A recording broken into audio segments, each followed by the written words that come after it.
मंगल जंगल से लकड़ियां काटकर अपना जीवन निर्वाह करता था। एक दिन वह शहर की ओर जा रहा था। उसे एक ऐसा आदमी मिला जो पैदल चलते चलते थक गया था। उसका नाम सूरज था। उसने मंगल से कहा, भाई मैं बहुत थक गया हूँ, कृपया करके मुझे अपनी बैलगाड़ी में बिठाकर शहर छोड़ दो। मंगल ने उसे अपनी बैलगाड़ी में बिठा लिया। दोनों में अच्छी दोस्ती हो गई। रात होने के कारण सूरज ने मंगल को अपने घर में रोक लिया। दूसरे दिन पूर्णिमा थी। सूरज ने मंगल से कहा, मंगल आज मैं तुम्हें एक ऐसा दृश्य दिखाऊंगा जिसकी तुमने कभी कल्पना भी नहीं की होगी। उसे देखकर आश्चर्य में डूब जाओगे।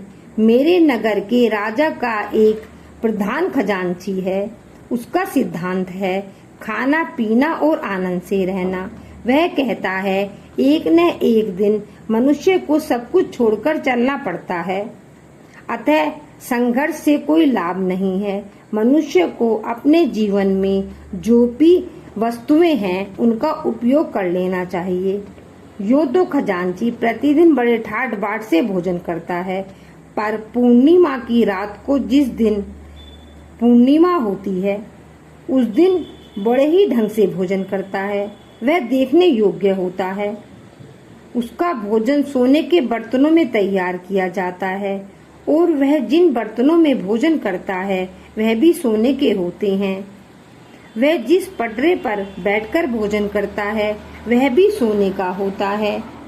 खजांची नीचे से लेकर ऊपर तक पीले परिधानों से सुशोभित रहता है।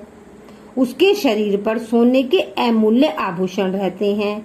उसके नौकर भी, उसका रसोइया भी पीले वस्त्र तथा स्वर्ण आभूषण धारण किए रहते हैं। चांदनी रात में खजांची के घर ऐसी स्वर्ण आभा बिखरी रहती है कि मनुष्य का मन ही नहीं देवताओं का मन भी ललक उठता है। नगर के रईस उस पर अनुपम दृश्य को देखकर वहां इकट्ठे होते हैं। सूरज की बातें सुनकर मंगल के मन में भी उस खजांची के भोजन के दृश्य को देखने की ललक हुई। खजांची तरह तरह के सोने के आभूषणों और पीले परिधानों से सज्जित हो भोजन के लिए सोने के पटरे पर बैठा। उसके सामने जब सोने के पात्रों में तरह तरह के व्यंजन परोसे गए तो उस दृश्य एवं उन व्यंजनों को देखकर मंगल अपने मन को वश में नहीं रख सका। वह धीरे से सूरज से बोला, भाई सूरज, सचमुच यह तो बड़ा अपूर्व दृश्य है। काश मैं भी एक दिन ऐसे ढंग से इसी तरह भोजन करता। पर क्या ऐसा कभी संभव हो सकता है? नहीं, इस गरीब के जीवन में यह कभी नहीं हो सकता। हालांकि मंगल ने बहुत ही धीरे स्वर में अपनी बात सूरज से कही थी, पर खजांची के कानों में पड़ गई। खजांची ने दृष्टि उठाकर मंगल की ओर देखा। उसे मंगल के मुखमंडल पर कुछ अनुपाठन सा दिखाई पड़ा। उसे लगा कि इस मनुष्य के शरीर के भीतर कोई चमत्कार है। खजांची जब भोजन कर चुका तो उसने मंगल को अपने पास बुलाया। उसने मंगल की ओर देखते हुए कहा, मैंने तुम्हारी बात सुन ली है। तुम पूर्णिमा की रात को मेरे ही समान भोजन करना चाहते हो न? इसके लिए तुम्हें कठोर तप करना पड़ेगा। क्या तुम इसके लिए तैयार हो? मंगल बोला, श्रीमान, यदि एक दिन मुझे आपके समान भोजन करने का अवसर प्राप्त हो तो मैं तप क्या पहाड़ भी उठाने के लिए तैयार हूँ। खजांची सोचता हुआ बोला, नहीं, तुम्हें पर्वत नहीं उठाना पड़ेगा। तुम्हें 3 वर्षों तक खेतों में काम करना होगा। मंगल बोल उठा, श्रीमान, मैं अपनी इच्छा की पूर्ति करने के लिए आपके खेतों में काम करने के लिए तैयार हूँ, पर 3 वर्षों के बाद मुझे आपके समान भोजन करने का अवसर प्राप्त होगा न? खजांची ने दृढ़ता पूर्वक कहा, अवश्य प्राप्त होगा। मंगल लकड़ियां काटकर छोड़कर खजांची के खेतों में काम करने लगा। वह दिन भर खेतों में पसीना बहाता और रात में मजदूरों के साथ खाना खाकर सो जाता। मजदूर उसके साथ मधुर व्यवहार पर मुग्ध रहते। वे उसे अपना मसीहा मानते थे। धीरे धीरे 3 वर्ष बीत गए।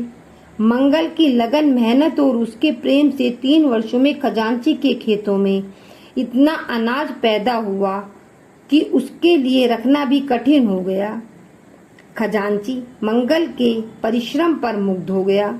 साथ ही उसके मन में विचार पैदा हुआ, यह मनुष्य साधारण नहीं है। 3 वर्ष के बाद मंगल पुनः खजांची के सामने उपस्थित हुआ। खजांची ने प्रेम भरे स्वर में कहा, मंगल, मैं तुम्हारे परिश्रम पर बहुत प्रसन्न हूँ। मैं 24 घंटे के लिए तुम्हें अपने भवन का मालिक बना रहा हूँ। तुम्हें अधिकार होगा, तुम चाहे जो भी करो, जैसा चाहे भोजन करो। मंगल ने निवेदन किया, श्रीमान, मैं आपके भवन का मालिक बनकर क्या करूँगा? मैं तो केवल एक दिन आपके समान भोजन करना चाहता हूँ। खजांची बोला, पर तुमने जिस लगन और मेहनत से काम किया है, उसे देखते हुए तुम्हारी यह मजदूरी भी बहुत कम है। तुम 24 घंटे के लिए मेरे भवन के मालिक हो। खजांची ने अपने सभी नौकरों को बुलाकर आदेश दिया, मंगल 24 घंटे के लिए मेरे भवन का मालिक है। उसकी आज्ञाओं का पालन तुम लोगों को उसी तरह करना होगा जिस तरह तुम लोग मेरी आज्ञा का पालन करते हो। भवन का मालिक बनने पर मंगल कर्तव्यपूर्ण हो गया। वह समझ नहीं पा रहा था कि उसे क्या करना चाहिए और क्या नहीं करना चाहिए। बस उसे एक ही बात याद थी कि कल पूर्णिमा की रात है। मैं खजांची के समान भोजन करूंगा, मेरी इच्छा पूरी होगी, मेरा जीवन धन्य रहेगा और मेरा जीवन धन्य हो जाएगा। दूसरे दिन पूर्णिमा की रात थी। चांदनी खिली हुई थी। मंगल खजांची के सामहानी सजकर सोने के पटरे पर भोजन करने के लिए बैठा। उसके सामने सोने के पात्रों में तरह तरह के व्यंजन रखे गए। वह खाने ही जा रहा था कि उसे एक भिक्षुक दिखाई पड़ा। भिक्षु ने मंगल की ओर देखते हुए प्रणाम किया। मंगल के हृदय के भीतर दिव्य प्रकाश पैदा हुआ।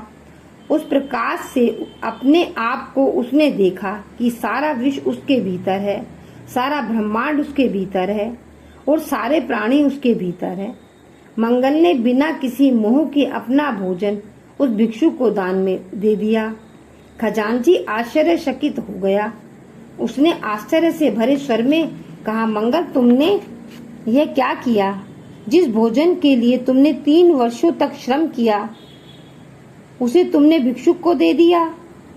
मंगल बोला, मैंने ठीक ही किया है श्रीमान। मैं जो हूँ वह भिक्षु भी है। मैंने भोजन किया, भिक्षुक ने किया, बातें की है। खजांची मंगल के कथन पर मुग्ध हो उठा। वह बोला, मंगल, मैं सदा सदा के लिए तुम्हें अपने घर का मालिक बना रहा हूँ। मंगल ने मालिकाना हक उस भिक्षुक को दान में दे दिया। मंगल के इस भोजन दान की बात राजा के कानों में पड़ी। मंगल के त्याग पर प्रसन्न होकर उसने अपना पूरा राज्य मंगल को दे दिया, पर मंगल ने राजा से वह राज्य भी भिक्षुक को दान में दे दिया। भिक्षुक मुस्कुराता हुआ इस मनुष्य की मेहनत और लगन पर प्रसन्न होकर भगवान ने इसे अपनी शरण में ले लिया है। जो प्राणी भगवान की शरण में जाता है उसे ब्रह्मांड का राज्य भी तुच्छ लगने लगता है।